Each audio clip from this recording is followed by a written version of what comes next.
India TV YouTube channel को subscribe करें और बेल आइकन दबाएं। और आज की सबसे बड़ी सियासी खबर, अब से करीब 1 घंटे बाद ममता बनर्जी प्रधानमंत्री नरेंद्र मोदी से मुलाकात करेंगे। इस वक्त उनकी मीटिंग कांग्रेस नेता आनंद शर्मा से चल रही है। थोड़ी देर पहले उन्होंने एमपी के पूर्व मुख्यमंत्री और कांग्रेस के वरिष्ठ नेता कमलनाथ से मुलाकात की। ये मुलाकात टीएमसी के दफ्तर में हुई। इस मीटिंग के बाद कमलनाथ ने कहा कि उन्होंने ममता से मिशन 2024 पर कोई बात नहीं की है। दोनों के बीच देश के मौजूदा हालात पर बातचीत हुई है और अब से 1 घंटे बाद एक खास मुलाकात होगी। प्रधानमंत्री नरेंद्र मोदी से ममता बनर्जी मुलाकात करेंगी।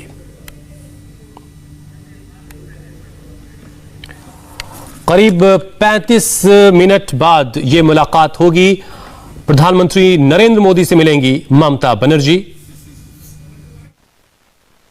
हमने कोई रणनीति की बात नहीं करी जी, कोई रणनीति की बात नहीं करी, वो हमारी नेता करेंगी। पर हमने देश में आज क्या स्थिति है, आज महंगाई,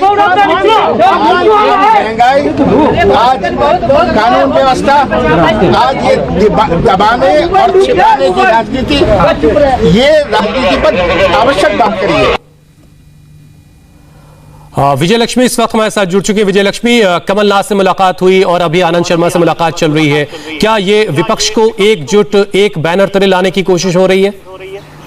बिल्कुल हुसैन, बिल्कुल बेशक से कमलनाथ ने कहा हो कि कोई 2024 की रणनीति को लेकर के बातचीत नहीं हुई, लेकिन ममता बनर्जी अगर आप पूरे विपक्ष की बात करें तो सबसे पॉपुलर चेहरे के तौर पर उभरी हैं बंगाल का चुनाव जीतने के बाद। और ये उनका पहला दिल्ली का दौरा है। चुनाव जीतने के बाद बतौर मुख्यमंत्री वो दिल्ली आई हैं और आज ही वो प्रधानमंत्री नरेंद्र मोदी से भी मुलाकात करेंगी। हालांकि कर्टसी विजिट जो है वो उनका होगा, कर्टसी मीटिंग होगी प्रधानमंत्री नरेंद्र मोदी के साथ। बाकी तमाम विषयों पर भी वो बातचीत करेंगी। भले ही नेता इस बात से इनकार करते रहे कि 2024 को लेकर के कोई चर्चा नहीं हुई, लेकिन ये ममता बनर्जी बाकी तमाम विपक्षी पार्टीज जो हैं उनको एक फोरम पर लाने का प्रयास जो है वो तमाम विपक्षी दलों द्वारा चल रहा है। उसी में इसको भी एक उसी कड़ी के तहत ये जो तमाम मीटिंग्स हैं इनको भी देखा जा रहा है। पीके प्रशांत किशोर जो हैं वो भी ममता बनर्जी से एसोसिएटेड रहे। हमने देखा पिछले दिनों उन्होंने भी शरद पवार से मुलाकात की। इसके अलावा राहुल गांधी और प्रियंका गांधी से भी मुलाकात की। तो कहीं ना कहीं चलिए 5 दिनों का ये दौरा है विजय लक्ष्मी, और इस दौरान कई अहम मुलाकातें हैं, लेकिन सबसे अहम मुलाकात अब से करीब 30 से 35 मिनट बाद प्रधानमंत्री से होनी, जिसे आप जैसा कह रही कि कर्टसी मुलाकात है, लेकिन ये सिर्फ कर्टसी मुलाकात नहीं होगी। बहुत सारी चीजें और भी इसमें बहुत सारी अहम बातें होंगी। ये बिल्कुल लेटेस्ट तस्वीरें इस वक्त आप देख रहे हैं।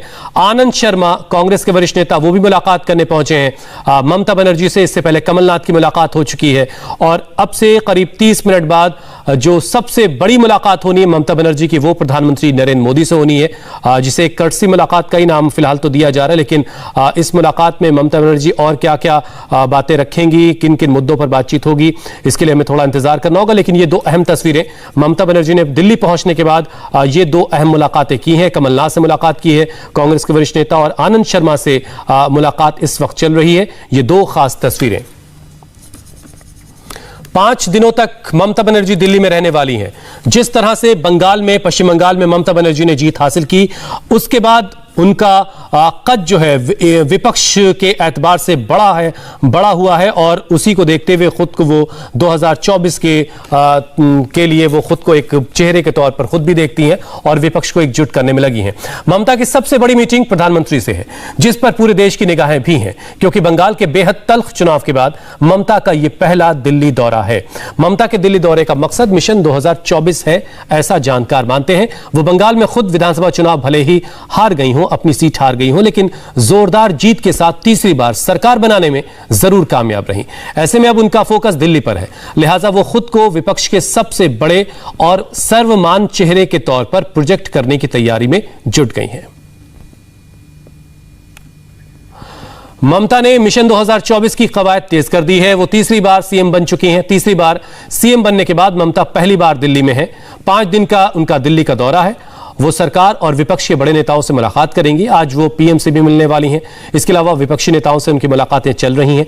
दरअसल ममता खुद को विपक्ष के सबसे बड़े चेहरे के तौर पर देख रही हैं। इसके लिए 2024 के चुनाव से पहले उन्होंने एक ये बड़ा दांव आप कह सकते हैं, राजनीति में कुछ भी मुमकिन है, दिल्ली आने से पहले ममता बनर्जी ने टीएमसी संसदीय दल की कमान भी अपने हाथों में ले ली है। उनका यह फैसला भी 2024 की तैयारी से जोड़कर ही देखा जा रहा है। हालांकि टीएमसी का दावा है कि ममता विपक्ष को मजबूत करने के मिशन पर काम कर रही हैं, लेकिन बीजेपी उनके मिशन दिल्ली पर तंज कस रही है। बीजेपी का कहना है कि दीदी से बंगाल संभल नहीं रहा और वो ख्वाब दिल्ली के देख रही हैं। ममता बनर्जी हर वक्त पर बोले कि विरोधी दल एक साथ हो, मैं भी उसको साथ रहूंगा, मुझको एक सामने रखना होगा, मुझको लीडरशिप में लाने होगा। ये बात ममता बनर्जी कभी नहीं कहती। एक पार्लियामेंट्री डेमोक्रेटिक सिस्टम में एक बहुत शानदार विरोधी दल रहे, ये तो सबको ही चाहता है। ममता बनर्जी वो डिमांड को लीडरशिप देके बनाना चाहते हैं। जो बंगाल को ही संभाल नहीं पा रहे, वो देश क्या संभालेंगे। आज ठीक है कि देश में कोई नेता नहीं है मोदी जी के बराबर में, तो वो शून्यस्थान को पूरा करने के लिए वो आ रही हैं। लेकिन बंगाल में जिस प्रकार हाहाकार चल रहा है, राजनीतिक हिंसा, भ्रष्टाचार, हर डिपार्टमेंट में आज लगभग 5 लाख ऐसे पोस्ट है जो खाली है बंगाल गवर्नमेंट में, जिसको पूरा नहीं हो रही है, सरकार नहीं चल रही है, क्योंकि उनके पास आर्थिक तंगी है। इसलिए पैसा मांगने भी आ रहे हैं मोदी जी के पास, और साथ साथ लोगों को भ्रमित करके और खाली बहका कर रखने का प्रयास हो रही है। बंगाल के युवा को नौकरी करने के लिए पश्चिम भारत में जाना पड़ा है, गुजरात, महाराष्ट्र, कर्नाटक में जाना पड़ा है, लाखों की संख्या में।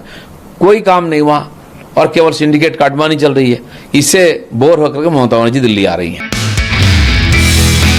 नमस्ते, मैं हूं मीनाक्षी जोशी। वीडियो और खबरों से अपडेट रहने के लिए India TV YouTube channel subscribe करें, बेल आइकन दबाना ना भूलें। जुड़े रहें इंडिया टीवी के साथ।